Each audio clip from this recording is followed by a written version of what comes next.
Have you ever noticed how many people believe secret societies are quietly pulling the strings behind the scenes?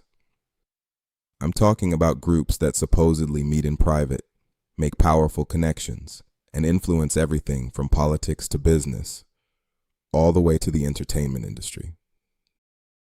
Now, whether you believe those stories or not, there's no denying they've become a huge part of popular culture. Every time a celebrity flashes a certain hand sign, wears a strange symbol, or reaches a new level of fame, the internet lights up with people saying, "See, they're part of the club." Some folks are convinced many of their favorite singers, actors, athletes, and even influencers belong to secret organizations. Others say it's all just coincidence, internet rumors, and conspiracy theories that get blown way out of proportion. The truth is, people have been fascinated by secret societies for hundreds of years. The mystery alone keeps the conversations alive. When people don't have all the answers, they naturally start asking questions, and sometimes those questions turn into theories. Tonight's story dives into that world, the rumors, the whispers, and the things people swear they've seen with their own eyes. Whether it's fact, fiction, or somewhere in between, I'll let you decide. So grab a seat, keep an open mind, and let's get into it. This is Tales from the Hood, and you're watching Secret Societies. I never told anyone this before. Not my family, not my friends, not even the people who think they know me. I'm only saying it now because time has passed, because the world moved on, and because every month the money still comes. $10,000, same amount, same timing, no memo, no explanation, no name attached. Just a reminder that silence has a price, and that I agreed to pay it a long time ago. If I said his name, you would all know who he is. That's not me being dramatic. That's just the truth. He's one of those players whose face doesn't need context, whose highlights don't need explanation, whose career gets debated in barbershops and comment sections like he's family. He played for several teams, and one of them loved him so much they retired his jersey. He'll be a Hall of Famer one day, even with how it ended. And that's exactly why I can't say his name, because people don't want to believe monsters can smile like that. I met him on a hot summer night in my neighborhood. My cousin dragged me to this little lounge that used to be a barbershop, still had the mirrors on the wall and the floor slightly slanted, like it never quite became what it pretended to be. I wasn't trying to meet anyone. I was tired, working too much, living in a duplex where the walls were thin and the street never really slept. When I saw him, it wasn't some dramatic moment. He was just there. Tall enough to make the room feel smaller, dressed regular like he was trying not to be recognized. But there's no hiding that kind of presence. People around him were whispering and pretending not to stare. My cousin squeezed my arm and whispered his name, but I already knew. Everybody knew. He looked over at me, smiled that small, controlled smile he always had on TV, and walked over like he'd already decided something. He didn't act famous. That's what shocked me. He asked if I was okay, said I looked like I didn't even want to be there. And when I laughed and admitted it, he laughed too, like that honesty impressed him. When he went to introduce himself, I cut him off and told him if he said his name out loud, the whole place would lose its mind. That surprised him. He liked that I didn't pretend. He asked my name, repeated it slow, and talked to me like a man trying to be remembered, not admired. He told me he was only in town a couple days, that he had charity work with kids in the morning, and that part felt real because he actually showed up for those things. Kids loved him. Parents trusted him. Cameras followed him because he made it easy to believe in him.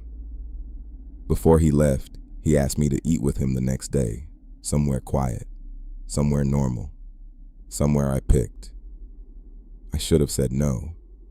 Instead, I gave him my number. At first, it was sweet.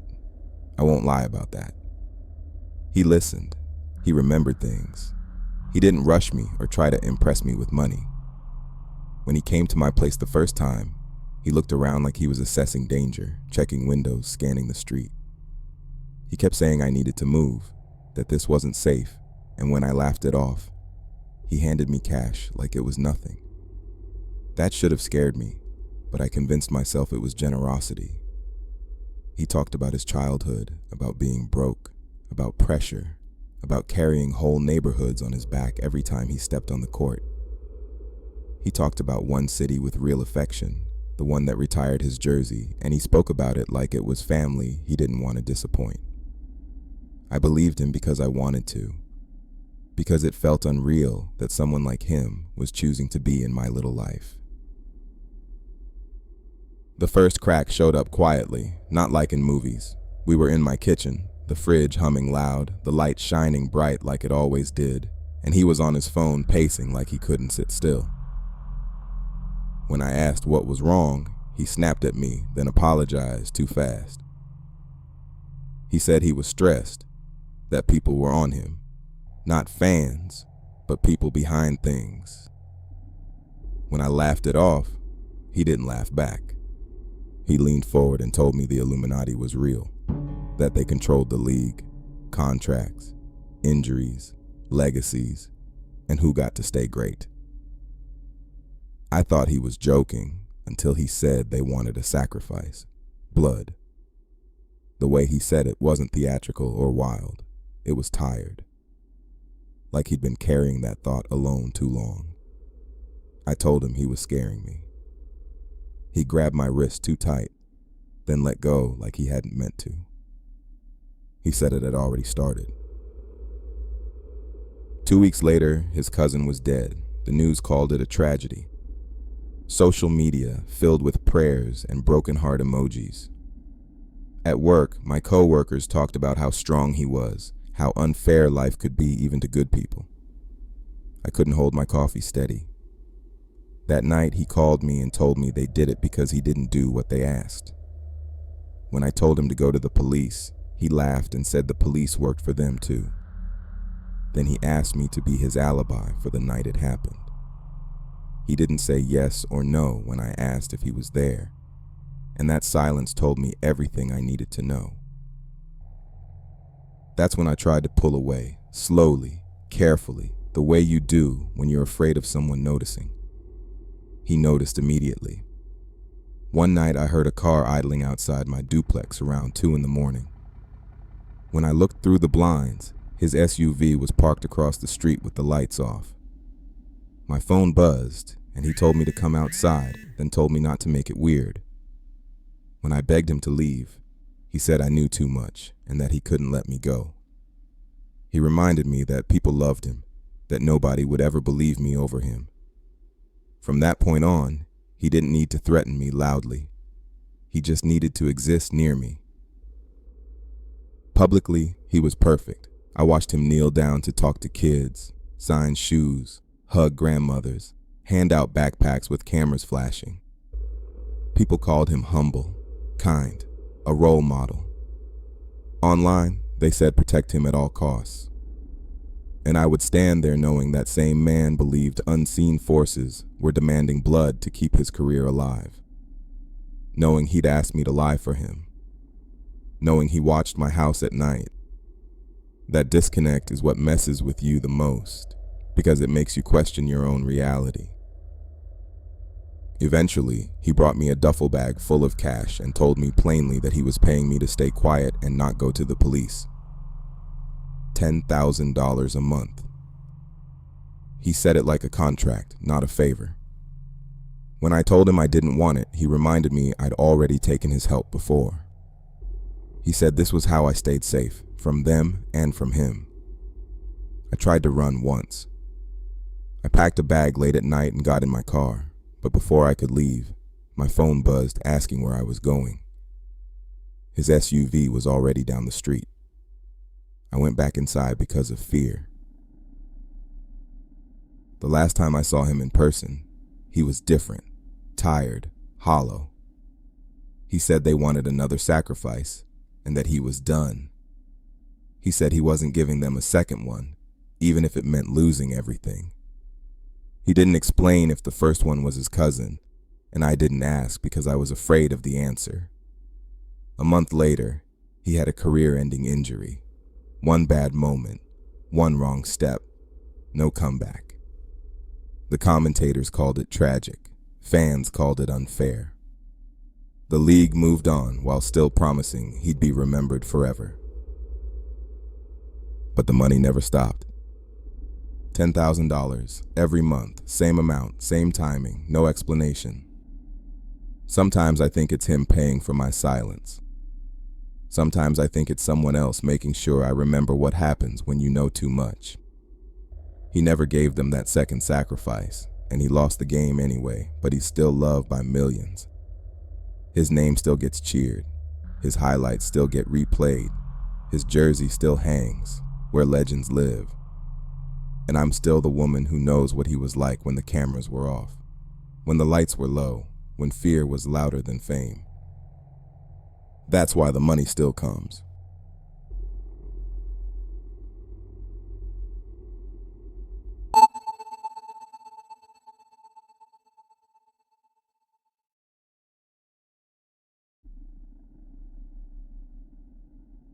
I don't usually tell this story out loud, and when I do, it comes out like this: no breaks, no clean edges. Because if I stop too long, if I let the room go quiet, I start hearing things that aren't really sounds but memories rubbing against each other, like glass bottles rolling in the back of a trunk. I'm older now, different address, different name on the mailbox, but this still sits in me like it never finished happening. My husband came from the same blocks everyone swore you couldn't escape. Same cracked sidewalks, same corner store with the bulletproof glass and the hand-painted open sign that never quite hung straight. We met when he was still working sanitation, waking up before the sun, hands always rough no matter how much lotion he used. He talked big even then, not in a fake way, just in that quiet, determined tone, like he was already picturing a future the rest of us were too tired to imagine. He'd say, "I'm not dying on this block," and I thought he meant figuratively, like not ending up broke or forgotten. I didn't know he meant it in ways I wasn't ready to understand. Back then, life felt heavy but honest. We lived in a duplex with thin walls, our bedroom right above a family that argued like clockwork every night around 10. The man's voice low and mean, the woman's sharp and exhausted, a baby crying through it all like it already knew the rules.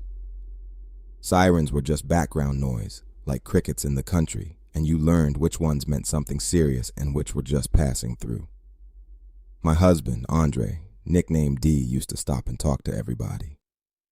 Old men on folding chairs, kids riding bikes with no hands, women sweeping stoops like it was still the 70s. He remembered names, birthdays, who needed rides to dialysis, who'd lost a cousin last summer. That's how it started, really.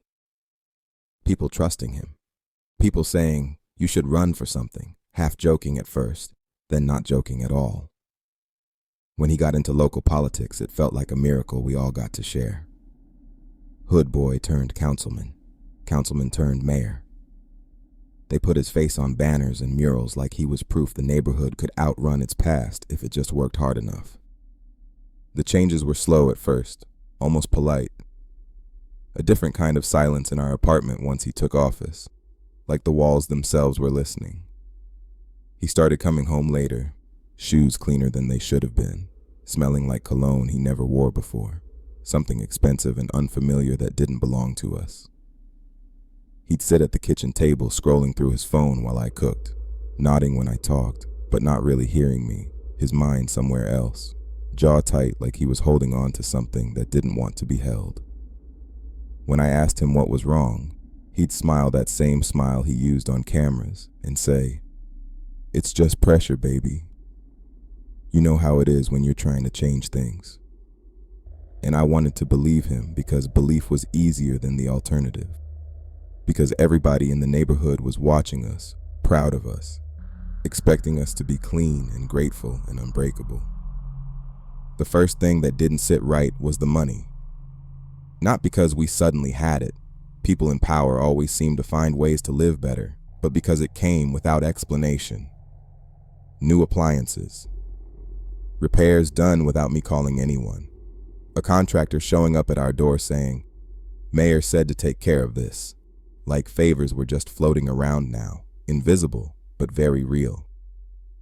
Andre started telling me not to worry about certain things, not to ask questions, and it wasn't harsh at first, just firm, like he was trying to protect me from information rather than hide it.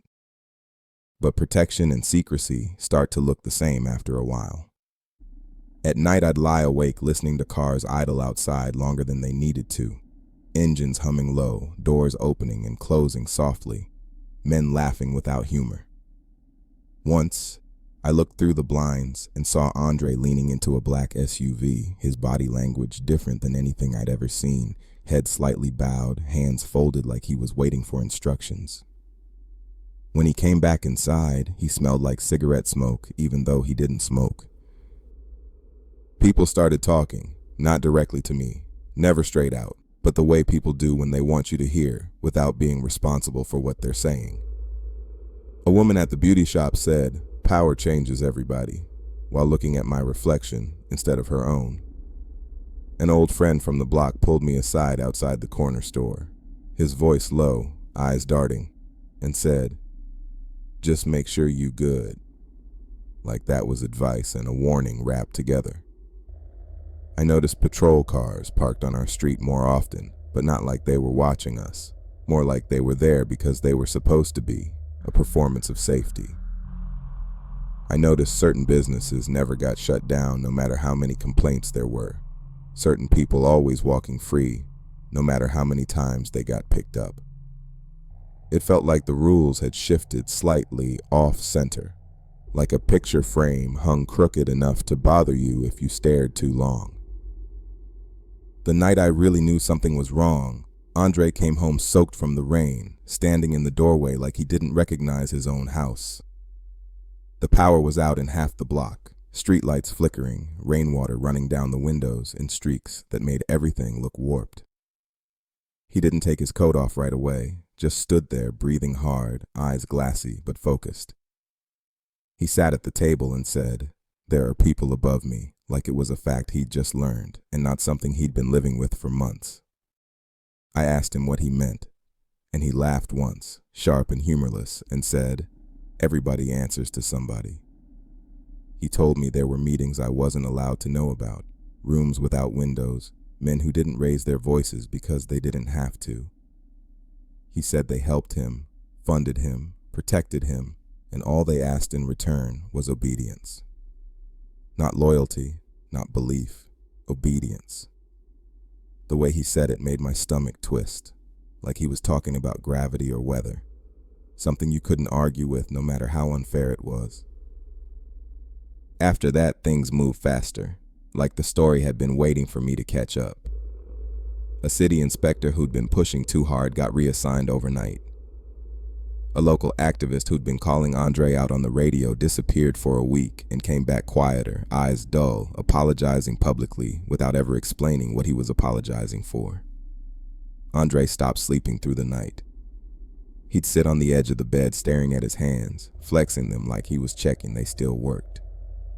Once, half asleep, I heard him whisper, "I didn't choose this," over and over, like a prayer he didn't believe in but kept saying anyway. I started feeling watched in places that should have felt safe. The stairwell in our building, the grocery store aisle, our own living room when the TV was off, and the apartment hummed with that empty electrical sound. Nothing ever happened, not directly, and that was almost worse because it left too much room for my mind to fill in the blanks. The worst part was realizing how much the neighborhood knew without knowing. People adjusted. They stopped asking certain questions, stopped complaining about certain things. Rumors moved faster than facts, and everybody seemed to understand the unspoken rule that survival sometimes meant silence. When a fire broke out in a building scheduled for redevelopment, nobody saw anything. When a young guy from the projects turned up unalived in an alley, officially a robbery gone wrong, His mother cried on TV while the mayor promised justice, and the case quietly went nowhere. I watched Andre give that speech, his voice steady, his face sincere, and felt something inside me split because I didn't know anymore where the man I loved ended and the role began. I left him eventually, but not in the dramatic way people imagine. No confrontation, no expose, no brave last stand. I packed a bag while he was at one of those meetings and went to stay with a cousin across town, then farther away after that. Andre didn't stop me. He called once, voice calm, almost relieved, and said it was safer this way. Safer for who, I never asked. Years later, he's still in office, still climbing, still praised as a success story. Sometimes I see his face on the news and feel that same tightness in my chest. That same sense that there's a room somewhere I'm not allowed into where decisions are being made that ripple outward into lives that will never know why things turned out the way they did. I tell myself I got out, that I survived, that this is just something I carry now, like an old injury that flares up when the weather changes. But there are nights when I wake up convinced. I hear a car idling outside, convinced that silence is heavier than noise because it means everyone is holding their breath. I still don't know exactly what Andre agreed to, or what he gave up, or what it cost the people around us. I just know that power didn't change him as much as it revealed something that had been waiting patiently for its turn, and that whatever that secret society really was, men in suits, backroom deals, mutual fear dressed up as control. It didn't need rituals or symbols to work. It just needed people willing to look the other way. People like me who loved someone enough to stay quiet until quiet became a habit I couldn't break. And that's the part I don't know how to live with, even now, because some truths don't fade with time. They just learn how to wait.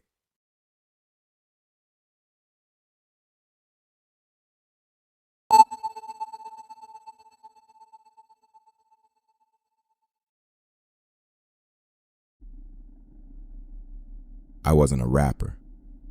I wasn't the one standing on stages with microphones, posing for magazine covers, or accepting awards on television. I was an executive in the music industry, the kind of person whose name never appeared in headlines, but whose phone never stopped ringing.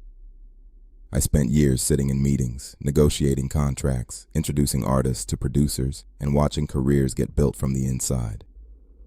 That's why I've gone back and forth about telling this story.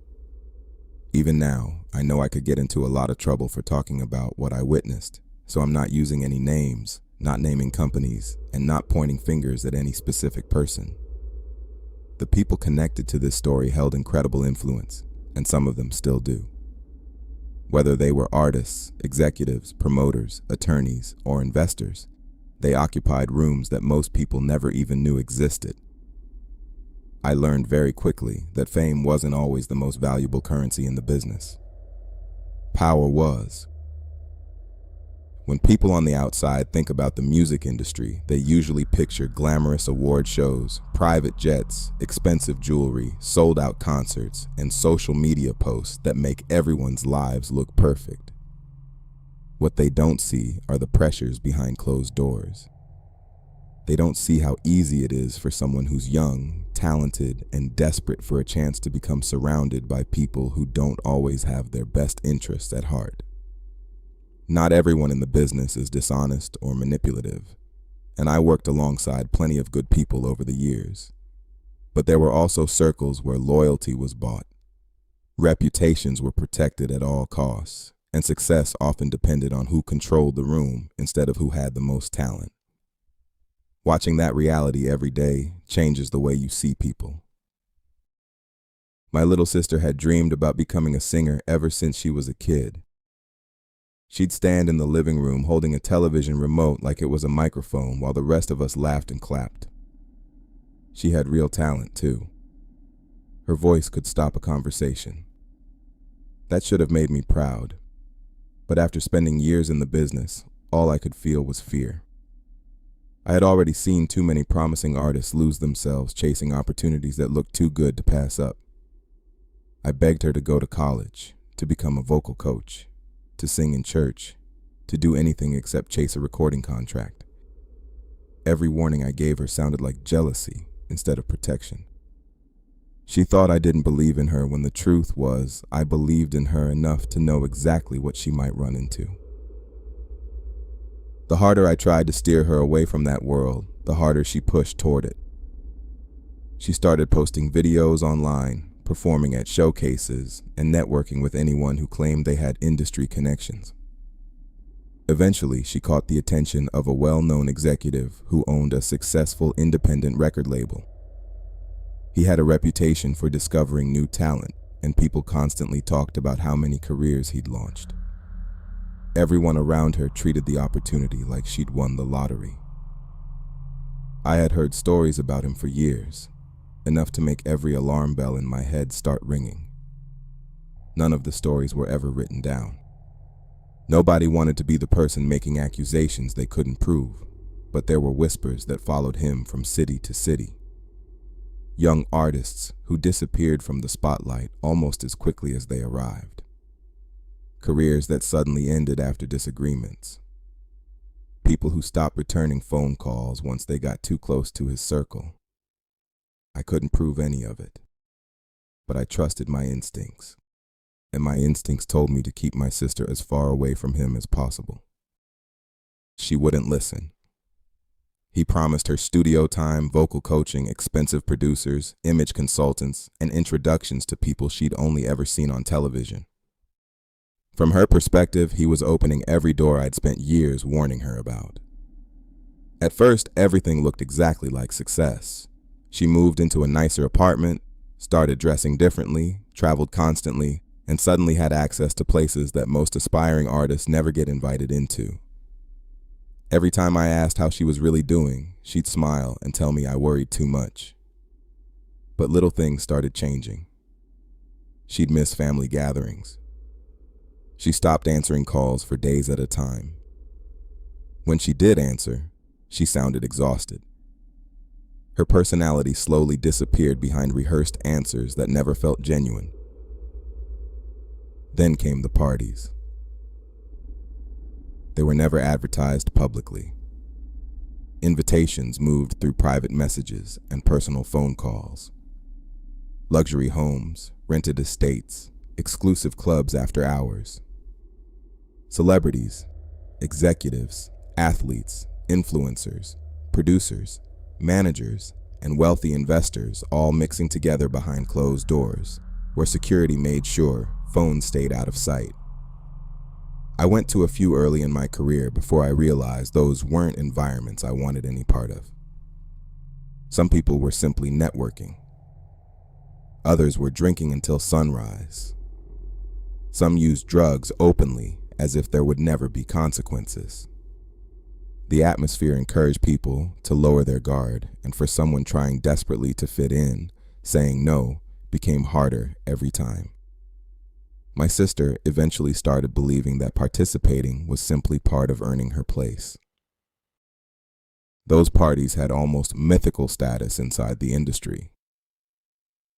If you worked in music long enough, you'd eventually hear someone mention them in passing, usually with a lowered voice and a nervous laugh, like they couldn't decide whether they were bragging or warning you. Invitations were treated like proof that you'd finally made it, and people would rearrange entire schedules just for the chance to be seen there. Luxury mansions, private estates, yachts, and penthouses became the backdrop for nights that seemed to have no rules. There was endless alcohol, drugs flowing openly, gambling, extravagant spending, and people doing things they would never risk in public because everyone believed what happened inside those parties would stay there. By sunrise, expensive cars would quietly disappear, social media would remain strangely silent, and everyone acted as if nothing unusual had happened, even though the stories whispered afterward grew bigger with every single year. There was another reason I never trusted him, and it had nothing to do with the rumors people whispered at parties. Over the years, I noticed an unsettling pattern. Every so often, someone from his circle would suddenly be gone. Sometimes it was an overdose, sometimes a violent incident, sometimes an accident that left more questions than answers.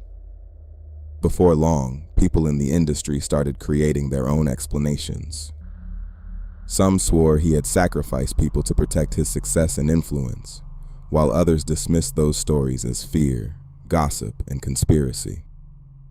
I never saw evidence to support those claims, so I can't tell you they were true, only that those rumors followed him everywhere he went. The drugs came next, and once they entered her life, everything else started falling apart. Missed recording sessions turned into broken promises. Mood swings replaced confidence. She stopped writing music because she couldn't focus long enough to finish a song. Every conversation became another excuse, another explanation, another promise that she'd get herself together next week. The music mogul kept telling everyone she was simply under pressure, but from where I stood, it looked like he surrounded himself with people who encouraged unhealthy choices instead of helping young artists build stable lives. By then, she trusted him more than she trusted me, and every attempt I made to pull her away only pushed her closer toward the people I feared most. Then everything changed almost overnight. The executive's relationship with several influential business partners completely collapsed. Rumors spread through the industry that he had gotten a little too cocky, and it spread at lightning speed. Meetings were canceled. People who used to praise him suddenly acted like they'd never known him. Before long, law enforcement became involved in matters unrelated to my sister, and his career unraveled in public. I won't pretend to know every detail, because I wasn't part of that investigation, but I remember how quickly powerful people distanced themselves once the spotlight turned in his direction.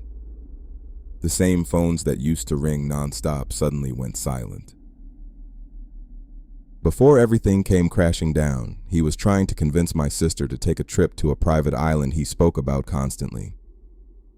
He acted like it was an exclusive retreat where important people gathered to network away from the public eye.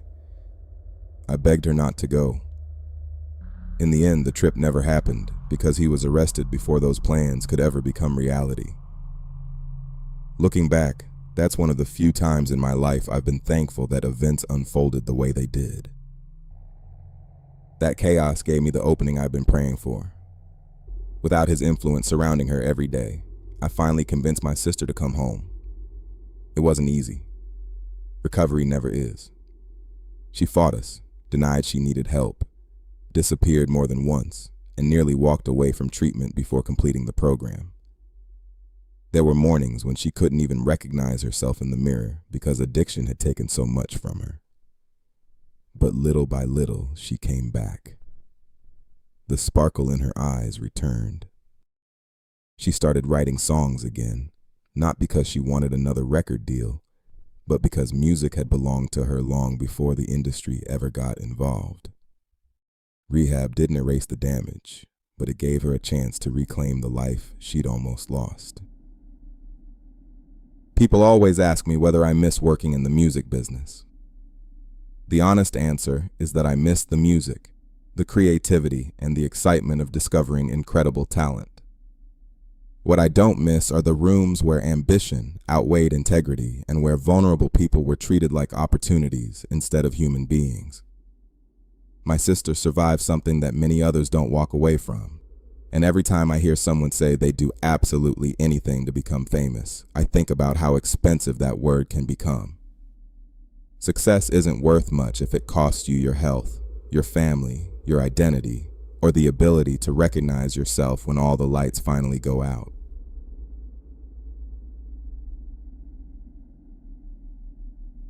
Vehicle, can you send them over, patrol? Copy that, we have a neighbor calling. 8482, we're at Chicago Avenue, we need a rescue team, over. Copy that, we have to change you over to channel 2.